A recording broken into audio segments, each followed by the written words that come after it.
ध्यान देकी भिडियोटी को शेष पर्यंत सांग माने देखंतु। आसंतु आज जानिबा 40टी घरोई उपचार। प्रथमे आसंतु जानि नबा टिप्स नंबर 1। कदली पत्र रे भोजन करबा द्वारा यह स्वास्थ्य पई बहुत लाभदायक होइथाय एवं यह द्वारा आयुष मध्य वृद्धि होइथाय। ता सहित मानसिक शांति मिलिबा सहित दारिद्रता मध्य दूर होइथाय। नंबर 2। जदि आपणक त्वचा कुंडई हेबा भली किछि समस्या देखा दिए तेबे आपण कंचा लिंब पत्र को पानी रे किछि समय फुटाई सही पानी को छाणिकी भल भाबरे तापरे गाधोइबा से पानी रे गाधोइबा द्वारा त्वचा समस्या खूब शीघ्र दूर होइथाय। नंबर 3। केशरे नियमित रूप से राशि तेल लगाइबा द्वारा चुटी केबे भी धला होई न थाए एवं केश मध्य झड़ी न थाए। अधिक दिन पर्यंत चुटी मजबूत आउ कला रंग रही थाए। नंबर 4। जो व्यक्ति पतला अछंती से माने रात्रि रे सोइबा पूर्वरु गाय क्षीर रे खजूर मिसाई सेवन करिबा फल रे ओजन शीघ्र वृद्धि होइथाय। नंबर 5। प्रतिदिन हसंतु कारण हसिबा द्वारा माइंड फ्रेश रही थाए एवं आपण चिंता मुक्त रही थांती। ता सहित आपण मध्य सुस्थ रही थांती। सेथिपाई प्रतिदिन किछि समय हसिबा जरूरी। हसिबा द्वारा अनेक बीमारी ठीक रही थाए। नंबर 6। एपर्यंत सांग माने जो माने भिडियोटी को लाइक टे करना निहाती गोटे छोटिया लाइक करदेवे कारण आपणकर गोटे गोटे छोटिया लाइक मते बहुत मोटिवेशन दौची वीडियो बनाया पाई। परवर्ती टिप्स जानिबा लाल गोलाप फूलर पाखुड़ा को पूरा चिकन करके बाटी दियंतु एवं एहाकू महू सहित मिसाई ओठरे मालिश करंतु। देखिबे किछि दिन भितरे आपणक ओठ पूरा लाल होई जिवो। नंबर 7।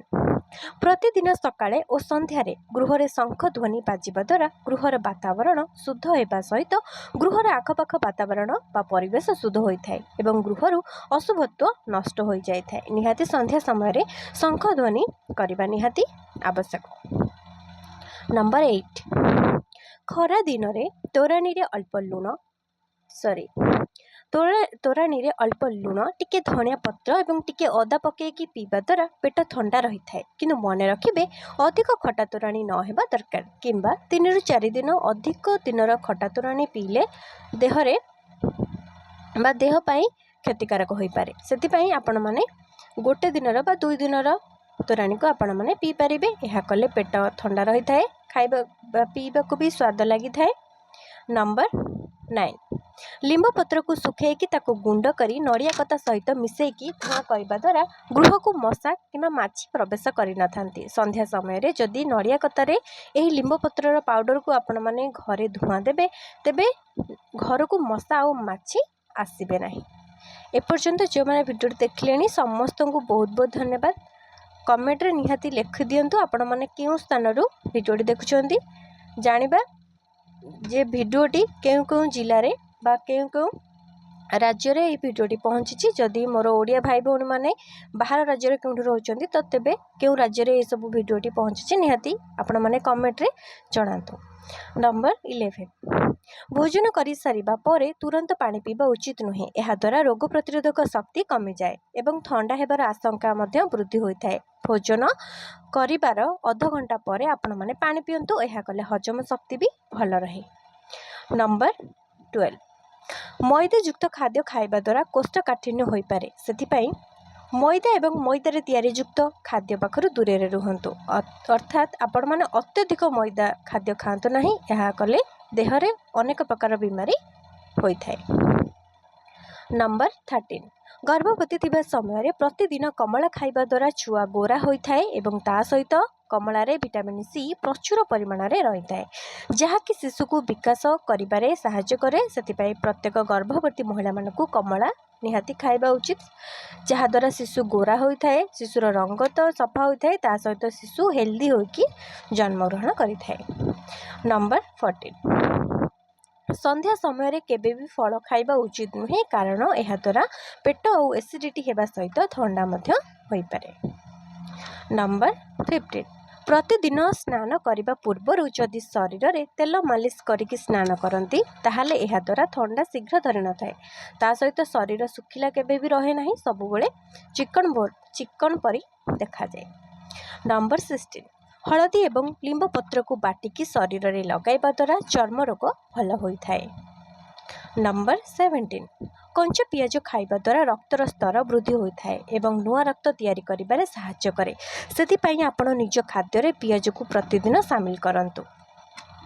नंबर 18 कमला किंबा लेंबू रस को क्षीर सहित मिसाई चेहरा लगेवा द्वारा चेहरारू सबू व्रणर दाग दूर होता है एवं जदि मुहरे आउ किछि दाग थाए तेबे निहाती से सबू को दूर करने को हेले आपण माने एही फेस पैक को घरोई प्रस्तुत फेस पैक को अप्लाई करंतु। देखिए आपणकर सबू दाग दूर होता है। नंबर 19 सबु बेले अत्यधिक तेल मसला एवं चीनी लुण और मैदा ये सब अत्यधिक बा अधिक ये सब खाइबार दूर रे रुहंतु। नचेत शरीर में जेतिकी भी बीमारी अच्छी ये सब अधिक सेवन कले आहुरी बीमारी बढ़ी जीवो सेतिपई ये सब ठारू टिके बंचिकी रुहंतु।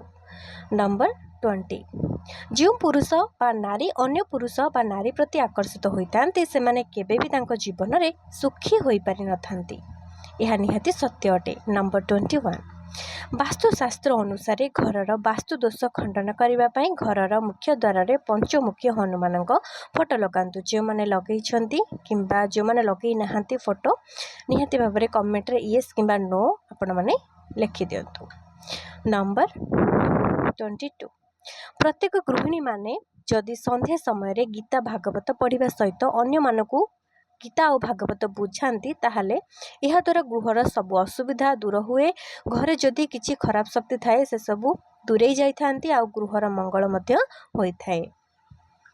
नंबर 23 गृह सबु बेले गरा बाल्टी पूर्ण करके रखंतु। यह द्वारा गृह सुख शांति प्राप्त होता है। खाली गरा बाल्टी देखिले अशुभ होता है कि सकाळु उठिबा मात्र जदि खाली गरा कि बाल्टी देखती यह निजर ही अशुभ होता है। निहाती ए सब ध्यान दबा जरूरी।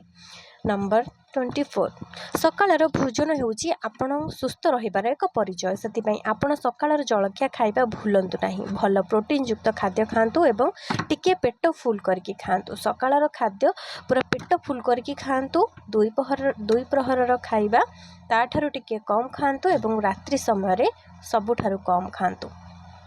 यह द्वारा आपण मैंने सबुदिन जीवन सारा सुस्थ रे। नंबर 25 जदि आपणकर बारंबार छुआ नष्ट हो जाए तेबे आपण नियमित रूप से तुलसीर मंजी सेवन करंतु।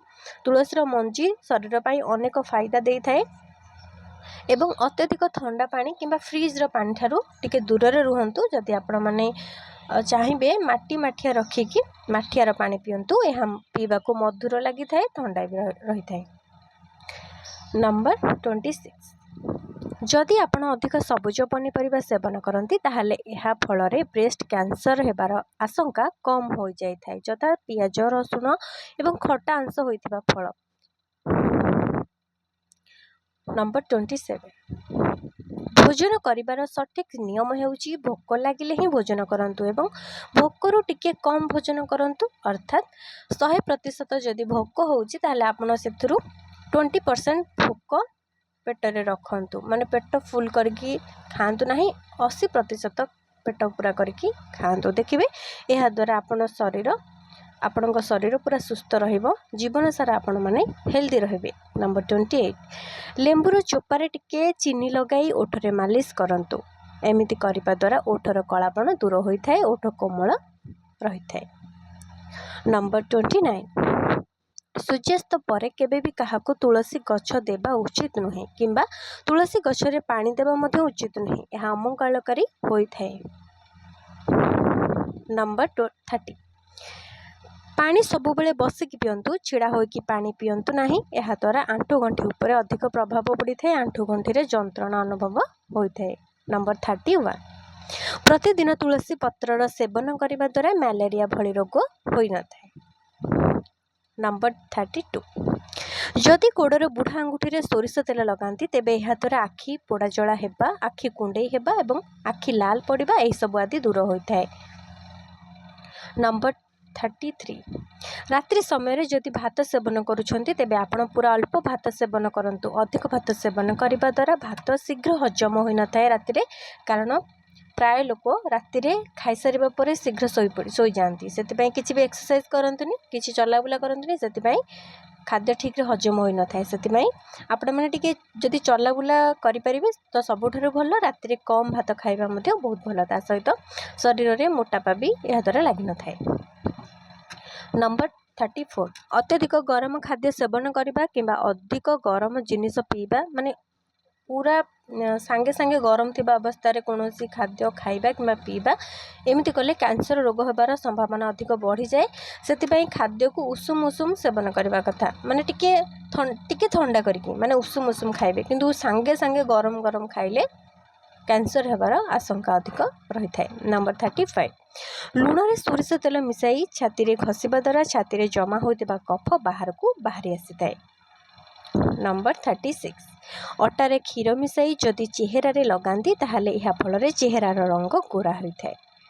ନମ୍ବର 37 ଆପଣଙ୍କର ଯଦି ମୁଣ୍ଡ ବିନ୍ଧା କମୁନଥାଏ ତେବେ ମଥାରେ କିଛି ସମୟ ଦେଶୀ ଗାଈର ଘିଅକୁ ମାଲିସ କରନ୍ତୁ। ଏଥିରେ ମୁଣ୍ଡ ଯନ୍ତ୍ରଣା ଦୂର ହୋଇଥାଏ। ସାଙ୍ଗମାନେ, ଏବେ ବା ବର୍ତ୍ତମାନ ସମୟରେ ଯଦି କାହା ଘରେ ଗାଈ ରଖିଛନ୍ତି, ନିହାତି ଭାବରେ କେଉଁମାନେ ଗାଈ ମାତାଙ୍କୁ ରଖିଛନ୍ତି, କେଉଁମାନେ ଗାଈ ମାତାଙ୍କୁ ମାନୁଛନ୍ତି, ନିହାତି ଭାବରେ କମେଣ୍ଟରେ ଜଣାନ୍ତୁ। ନମ୍ବର 38 ମିଠା ଖାଦ୍ୟ ଅପେକ୍ଷା ପିତା ଖାଦ୍ୟ ଅଧିକରୁ ଅଧିକ ସେବନ କରନ୍ତୁ। ଏହା ଶରୀର ପାଇଁ ବହୁତ ଲାଭଦାୟକ ହୋଇଥାଏ। ନମ୍ବର 39 ଆପଣଙ୍କ ଖାଦ୍ୟରେ ରସୁଣ ଆଉ କାକୁଡ଼ିର ବ୍ୟବହାର ଲଗାତାର ପାଖାପାଖି 2 ମାସ ପର୍ଯ୍ୟନ୍ତ କରନ୍ତୁ। ଦେଖିବେ ଏଥିରେ ଆପଣଙ୍କର ଆଣ୍ଠୁଗଣ୍ଠିର ଯନ୍ତ୍ରଣା ଯଦି ଥିବ ତାହା ନିଶ୍ଚିନ୍ତ ଦୂର ହୋଇଯିବ। ନମ୍ବର 40 ଘରେ ତିଆରି ହୋଇଥିବା କଞ୍ଚା ଲଙ୍କା, ଅଦା, ରସୁଣର ପେଷ୍ଟ ଆଦିକୁ ଅଧିକ ଦିନ ଭଲରେ ରଖିବା ପାଇଁ ଆପଣ ସେଥିରେ 1 ଚାମଚ ଗରମ ତେଲ ଆଉ ଲୁଣ ମିଶାଇକି ରଖନ୍ତୁ। ଏହାଦ୍ୱାରା ଅଦା ରସୁଣର ପେଷ୍ଟ ଅଧିକ ସମୟ ପର୍ଯ୍ୟନ୍ତ ଫ୍ରେଶ୍ ରହିବ। ଅଁଳା ପାଉଡ଼ରକୁ ସକାଳେ ଆଉ ସନ୍ଧ୍ୟାରେ 5 ଗ୍ରାମ 5 ଥର